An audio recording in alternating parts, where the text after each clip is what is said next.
কৃষ্ণ। আজকে শ্রীমদ্ ভাগবতের ষষ্ঠ স্কন্ধের দশম অধ্যায় দেবতা এবং বৃত্তাসুরের মধ্যে যুদ্ধের কাহিনী শ্রবণ করুন। শ্রী সুখদেব গোস্বামী বললেন, ইন্দ্রকে এইভাবে আদেশ দিয়ে সমগ্র জগতের পরম কারণ ভগবান শ্রীহরি দেবতাদের সম্মুখেই সেখান থেকে অন্তর্হিত হলেন। হে মহারাজ পরীক্ষিত, ভগবানের উপদেশ অনুসারে দেবতারা অথর্বার পুত্র দধীচি মুনির কাছে গিয়েছিলেন। তিনি ছিলেন অত্যন্ত উদার চিত্ত এবং যখন দেবতারা তার কাছে গিয়ে তার শরীর ভিক্ষা করলেন তখন তিনি আংশিকভাবে সম্মত হয়েছিলেন। কিন্তু দেবতাদের কাছে ধর্ম উপদেশ শ্রবণ করার জন্য ঈষৎ হেসে পরিহাস ছলে তিনি এই কথা বলেছিলেন, হে দেবগণ, দেহধারী জীবেদের মৃত্যুর সময় চেতনা অপহরণকারী যে অসহ্য যন্ত্রণা হয় তা কি আপনারা জানেন না? এই জড়জগতে প্রতিটি জীবই তার জড়দেহের প্রতি অত্যন্ত আসক্ত।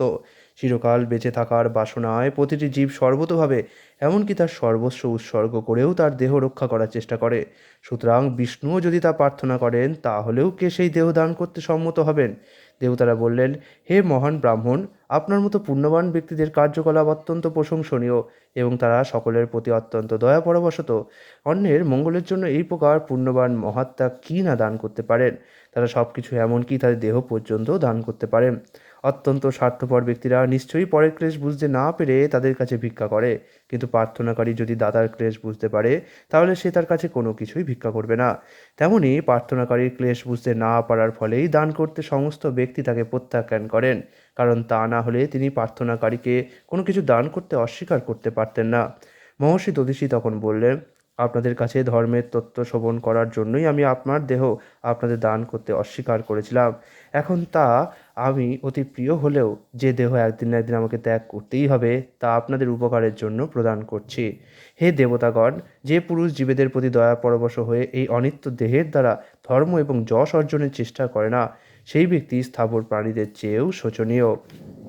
কেউ যদি অন্য জীবের প্রতি দুঃখ দর্শন করে দুঃখিত হন এবং তাদের সুখ দর্শন করে সুখী হন, তার ধর্মই পুণ্যশ্লোক মহাত্মাগণ অক্ষয় ধর্ম বলে উপাসনা করেন। এই ক্ষণস্থায়ী দেহ, যা কুকুর শিয়ালের ভক্ষ এবং যার দ্বারা নিজের আত্মার কিছুমাত্র উপকার হয় না, সেই দেহের ধন সম্পদ এবং তার আত্মীয় স্বজন দিয়ে যদি পরের উপকার করা না যায় তাহলে সেই সকল কেবল দুঃখ দুর্দশা ভোগেরই কারণ হয়। শ্রী সুখদেব গোস্বামী বললেন, অথর্বানন্দন দধিচি মুনি এইভাবে দেবতাদের সেবায় তার দেহ উৎসর্গ করতে মনস্থ করলেন।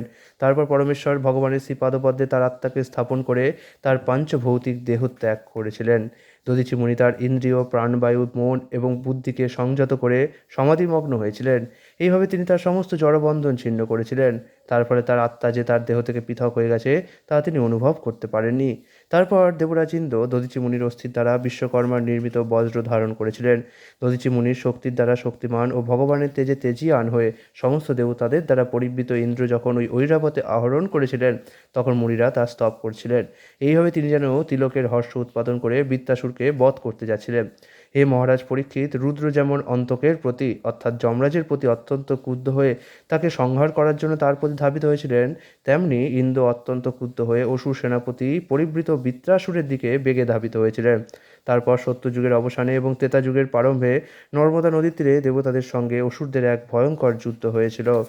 হে রাজন, বৃত্রাসুরের নেতৃত্বে সমস্ত অসুরেরা যুদ্ধক্ষেত্রে এসে রুদ্রগণ, বসুগণ, আদিত্যগণ, অশ্বিনী কুমারদ্বয়, পিতৃগণ, বহির্গণ, মরুদগণ, রিভুগণ, সাধ্যগণ ও বিশ্বদেবগণ পরিবৃত বজ্রধর ইন্দ্রকে দেখে তার তেজ সহ্য করতে পারল না। স্বর্ণ পরিচ্ছদে ভূষিত নমুচি, সম্বর, অনর্বা, দ্বিমূর্ধা, ঋষভ, অসুর, হয়গ্রীব, শঙ্কুশিরা, বিপ্রচিত্তি, অয়মুখ, পুলোমা, বিষপর্বা প্রভৃতি হেতি, উৎকল এবং অন্যান্য স্বর্ণময় পরিচ্ছদে বিভূষিত হাজার হাজার দৈত্য, দানব, যক্ষ, রাক্ষস এবং সুমালি মালি প্রমুখ দুর্দান্ত অসুরেরা সিংহের মতো গর্জন করতে করতে গদা, পরিঘ, বাণ, গ্রাস, মুদগর, পুমর প্রভৃতি অস্ত্রের দ্বারা দেবতাদের নিপীড়িত করতে লাগলো।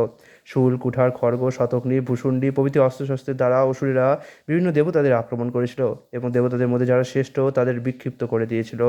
আকাশে ঘন মেঘের দ্বারা আচ্ছাদিত তারকারাজি যেমন দেখা যায় না, তেমনি চতুর্দিকে একের পর এক নিক্ষিপ্ত ষড়ের জালে সম্পূর্ণরূপে আচ্ছাদিত হওয়ার ফলে দেবতাদের দেখা যাচ্ছিল না।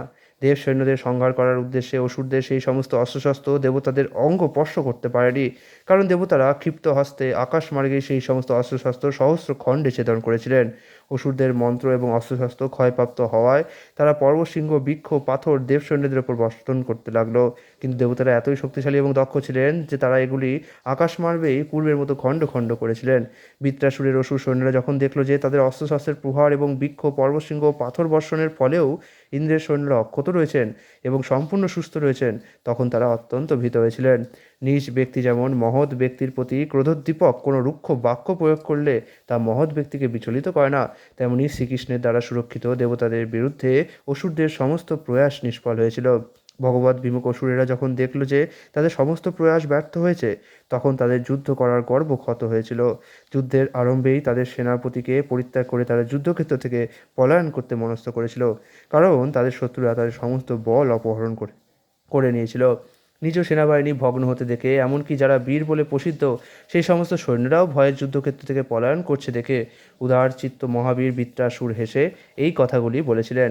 স্থল কাল পরিস্থিতি অনুসারে পুরুষকবির বৃত্রাসুর মনস্বীদের আত্মজ্ঞ মনজ্ঞ এই কথাগুলি বলেছিলেন।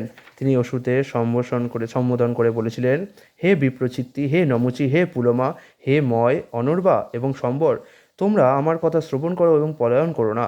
বৃত্রাসুর বললেন, যে সমস্ত জীব এই জগতে জন্মগ্রহণ করেছে তাদের মৃত্যু অবশ্যম্ভাবী। মৃত্যুর প্রতিকারের কোনো উপায় এই জড়জগতে কেউ খুঁজে পায়নি, এমনকি বিধাতাও তার প্রতিকারের উপায় বিধান করেননি। সেই অবশ্যম্ভাবী মৃত্যু থেকে যদি ইহকালে যশ এবং পরকালে স্বর্গলাভের সম্ভাবনা থাকে, তাহলে কোন ব্যক্তি সেই মহিমান্বিত মৃত্যুকে বরণ করবে না? দুই প্রকার মহিমান্বিত মৃত্যু রয়েছে এবং সেই দুইটি অত্যন্ত দুর্লভ। একটি যোগ অনুষ্ঠান করে, বিশেষ করে ভক্তিযোগ, যার দ্বারা মন এবং প্রাণবায়ু সংযত করে ভগবানের ধ্যানে মগ্ন হয়ে মৃত্যুবরণ করা। অন্যটি যুদ্ধক্ষেত্রে সৈন্যদের নেতৃত্ব প্রদান করে এবং পৃষ্ঠ প্রদর্শন না করে মৃত্যুবরণ করা। ইতি শ্রীমদ্ভগবতের ষষ্ঠ স্কন্ধের দেবতা এবং বৃত্রাসুরের মধ্যে যুদ্ধ নামক দশম অধ্যায়ের ভক্তিবেদান্ত অনুপাত সম্পূর্ণ হলো। হরে কৃষ্ণ।